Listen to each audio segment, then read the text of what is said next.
ಶ್ರೇಷ್ಠ ಶರಣರಾದ ಡಾಕ್ಟರ್ ಫಗು ಹಳಕಟ್ಟಿ ಅವರ 145ನೇ ಜಯಂತಿಯನ್ನು ಉತ್ಸವ ಸಮಿತಿ ರಚಿಸಿಕೊಂಡು ಅರ್ಥಪೂರ್ಣವಾಗಿ ಮತ್ತು ವೈಚಾರಿಕ ನೆಲೆಗಟ್ಟಿಸಲು ಆಚರಿಸಲು ಎಲ್ಲ ಉತ್ಸವ ಸಮಿತಿ ಹಾಗೂ ಎಲ್ಲ ಕಾಯಕ ಶರಣರ ಸಂಘಟನೆಗಳನ್ನು ಕೂಡಿಸಿ ಸಕಲ ಸಿದ್ಧತೆ ಮಾಡಿಕೊಳ್ಳಲಾಗಿದೆ ಎಂದು ಆರ್.ಜೆ. ಶೆಟ್ಗಾರ್ ತಿಳಿಸಿದರು. ಕಲಬುರಗಿಯ ಪತ್ರಿಕಾ ಭವನದಲ್ಲಿ ಕರೆದ ಸುದ್ದಿಗೋಷ್ಠಿಯನ್ನು ಉದ್ದೇಶಿಸಿ ಮಾತನಾಡಿದ ಅವರು, ಜುಲೈ 2ರಂದು ಬೆಳಗ್ಗೆ 9 ಗಂಟೆಗೆ ನಗರದ ಸರ್ದಾರ್ ವಲ್ಲಭಭಾಯಿ ಪಟೇಲ್ ವೃತ್ತದಿಂದ ಡಾಕ್ಟರ್ ಎಸ್.ಎಂ. ಪಂಡಿತ್ ರಂಗಮಂದಿರದವರೆಗೆ ಲಿಂಗೈಕ್ಯ ಫಗು ಹಳಕಟ್ಟಿ ಶರಣರ ಭವ್ಯ ಭಾವಚಿತ್ರದೊಂದಿಗೆ ವಿವಿಧ ಕಲಾ ತಂಡಗಳೊಂದಿಗೆ ಸಾಂಸ್ಕೃತಿಕ ಮೆರವಣಿಗೆ ಆಯೋಜಿಸಲಾಗಿದೆ. ನಂತರ ಬೆಳಗ್ಗೆ 11:30 ಮುಖ್ಯ ವೇದಿಕೆಯಾದ ಡಾಕ್ಟರ್ ಎಸ್.ಎಂ. ಪಂಡಿತ್ ರಂಗಮಂದಿರದಲ್ಲಿ ಜರುಗುವ ಸಾಹಿತ್ಯ ಸಂರಕ್ಷಣಾ ದಿನಾಚರಣೆಯ ತೃತೀಯ ವಾರ್ಷಿಕೋತ್ಸವ ಸಮಾರಂಭ ಜರುಗಲಿದೆ. ಈ ಕಾರ್ಯಕ್ರಮದಲ್ಲಿ ರಾಜಕೀಯ ಗಣ್ಯಮಾನ್ಯರು, ಸಾಹಿತಿಗಳು, ಲೇಖಕರು, ಪ್ರಗತಿಪರ ಚಿಂತಕರು, ವಚನ ಸಾಹಿತ್ಯ ಅನುಯಾಯಿಗಳು ಭಾಗಿಯಾಗಲಿದ್ದಾರೆ. ಈ ಕಾರ್ಯಕ್ರಮದಲ್ಲಿ ಹಿರಿಯ ಚಿಂತಕಿ ಪ್ರೊಫೆಸರ್ ಮೀನಾಕ್ಷಿ ಬಾಳಿಯವರು ವಚನ ಸಾಹಿತ್ಯ, ವೈಚಾರಿಕತೆ ಮತ್ತು ಫಗು ಹಳಕಟ್ಟಿಯವರ ಬದುಕು ಬರಹ ಕುರಿತು ಉಪನ್ಯಾಸ ನೀಡಲಿದ್ದಾರೆ ಎಂದರು.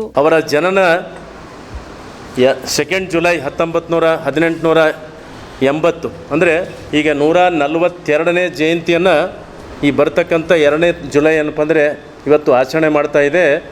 ಸರ್ಕಾರ 2 ವರ್ಷಗಳ ಹಿಂದೆ ಡಾಕ್ಟರ್ ಫಗು ಹಳಕಟ್ಟಿಯವರ ಏನಪ್ಪ ಅಂದರೆ ಅವರ ಜಯಂತಿಯನ್ನು ಆಚರಣೆ ಮಾಡಲಿಕ್ಕೆ ನಿರ್ಧರಿಸಿ ಸಚಿವ ಸಂಪುಟದಲ್ಲಿ ನಿರ್ಣಯ ತೆಗೆದುಕೊಂಡಿರ್ತಕ್ಕಂಥದ್ದು ಸ್ವಾಗತಾರ್ಹ. ಕಳೆದ 2 ವರ್ಷಗಳಿಂದ ಆಚರಣೆ ಮಾಡ್ತಾ ಇದೆ. ಈ ವರ್ಷ ಭಾಳ ಸಂತೋಷದ ವಿಷಯ ಅಂತಂದರೆ ಎಲ್ಲ ಬಸವಪರ ಸಂಘಟನೆಗಳು, ಎಲ್ಲ ಸಮುದಾಯದ ಕಾಯಕ ಬಳಗದ ಒಕ್ಕೂಟವನ್ನು ರಚನೆ ಮಾಡಿ ಒಕ್ಕೂಟದಿಂದ ಈ ಒಂದು ಜಯಂತಿಯನ್ನು ಆಚರಣೆ ಮಾಡ್ತಾ ಇದ್ದೇವೆ. ಯಾಕಂದರೆ ಡಾಕ್ಟರ್ ಫಗು ಹಳಕಟ್ಟಿಯವರು ಒಂದು ಜಾತಿ ಪ್ರದೇಶ ಸೀಮಿತ ಅಲ್ಲ, ಇಡೀ ಮಾನವ ಜನಾಂಗಕ್ಕೆ ಅವರು ಮಾಡಿರ್ತಕ್ಕಂಥ ಕೊಡುಗೆ ಅಪಾರವಾಗಿರ್ತಕ್ಕಂಥ ಅಂಥ ಶರಣರ ಸಂದೇಶವನ್ನು, ಅವರ ಒಂದು ಜೀವನದ ತ್ಯಾಗವನ್ನು ನಮ್ಮೆಲ್ಲರಿಗೆ ಅದು ಪ್ರೇರಣೆ ನೀಡತಕ್ಕಂಥದ್ದು, ಮಾದರಿಯಾಗಿರ್ತಕ್ಕಂಥದ್ದು, ನಮ್ಮೆಲ್ಲರಿಗೆ ಆದರ್ಶ ಪುರುಷರು ಆ ಮಹಾತ್ಮರ ಪುಣ್ಯ ಸ್ಮರಣೆ ಮಾಡ್ತಕ್ಕಂಥದ್ದು, ಅವರ ಜಯಂತಿಯನ್ನು ಆಚರಣೆ ಮಾಡ್ತಕ್ಕಂಥದ್ದು ನಮ್ಮೆಲ್ಲರ ಆದ್ಯ ಕರ್ತವ್ಯ.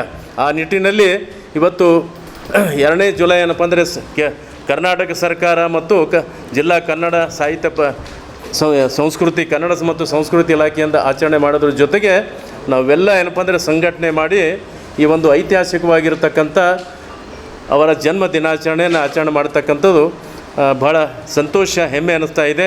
ಅದಕ್ಕಾಗಿ ಈ ಸಲ ಏನಪ್ಪ ಅಂದರೆ ವಿಶೇಷವಾಗಿ ಈ ಒಂದು ಸಮಿತಿಯನ್ನು ರಚನೆ ಮಾಡಿ ಅದರ ಸಮಿತಿ ಗೌರವಾಧ್ಯಕ್ಷರಾಗಿ ರವೀಂದ್ರ ಶಾಬಾದಿಯವರು, ಅಧ್ಯಕ್ಷರಾಗಿ ಶರಣಪ್ಪ.